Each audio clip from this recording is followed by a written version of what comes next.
حضور علیہ السلام کے پاس ایک صحابی آئے، عرض کرنے لگے یا رسول اللہ صلی اللہ علیہ وآلہ وسلم، میرا ایک پڑوسی ہے، اس کا کھجور کا درخت ہے، گھر میں لگا ہوا ہے، تو بخاری شریف کی اور دیگر احادیث کی کتب میں یہ موجود ہے، توجہ کرنا۔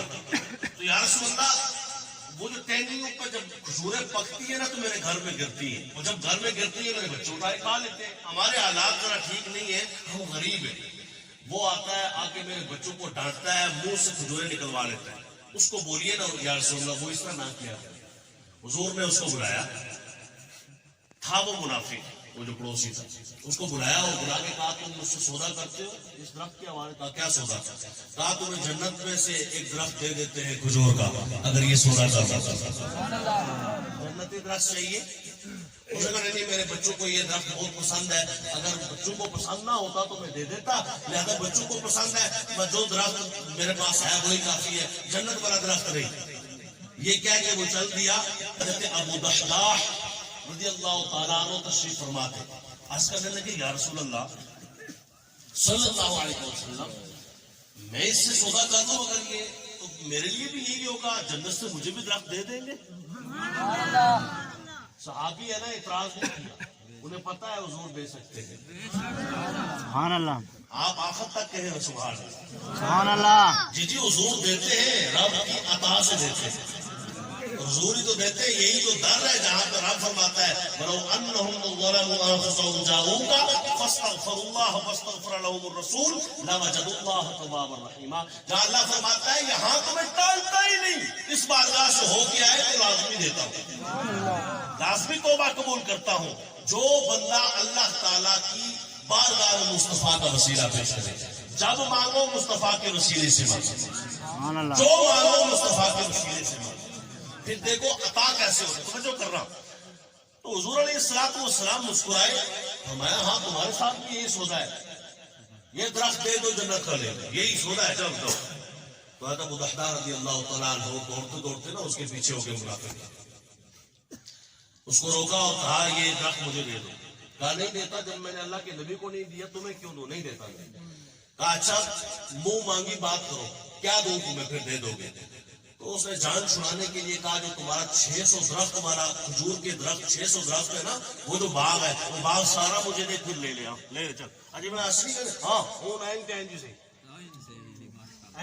جو 600 درخت ہے نا جس میں، وہ دو پھر یہ لے لو، یعنی اس کے وہاں وہ گمان میں بھی نہیں تھا کہ وہ ایسا کر سکتا ہے۔ کیا معلوم جہاں پر حسان بن ثابت فرماتے ہیں احسن منک لم ترکت عینی اجمل منک لم تلد النساء خلقت مبرأ من كل عیب کأنک قد خلقت کما تشاء۔ کہاں سے صحابی عرض کرتے ہیں یا رسول اللہ، آپ جیسا حسین میری آنکھ نے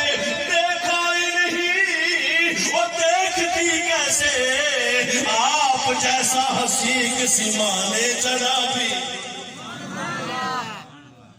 اسے کیا معلوم کہ حضرت مصعب بن عمیر رضی اللہ تعالی عنہ جیسی شخصیت کلمہ پڑھتے ہیں، مسلمان ہوتے ہیں، گھر والے ناراض ہو گئے، میٹنگ کال کی، چچا ماما تایا سارے بیٹھے ہیں، کہنے لگے مصعب بن عمیر محمد کا دامن چھوڑ دے یا ہمارا گھر چھوڑ دے، رب کعبہ کی قسم ہے۔ حضرت مصعب بن عمیر نے فرمایا اے امی، اے ابا، اے چاچا، اے خاندان والوں، میں تمہیں چھوڑ سکتا ہوں،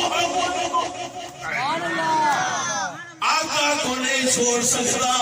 کون؟ مصعب بن عمیر، جو خوشبو ہی ایسی لگایا کرتے تھے، امارت کا عالم یہ تھا کہ جن گلیوں سے گزر جاتے لوگ خوشبو سونگ کے پتا کر لیتے تھے کہ مصعب بن عمیر گزر رہا ہے۔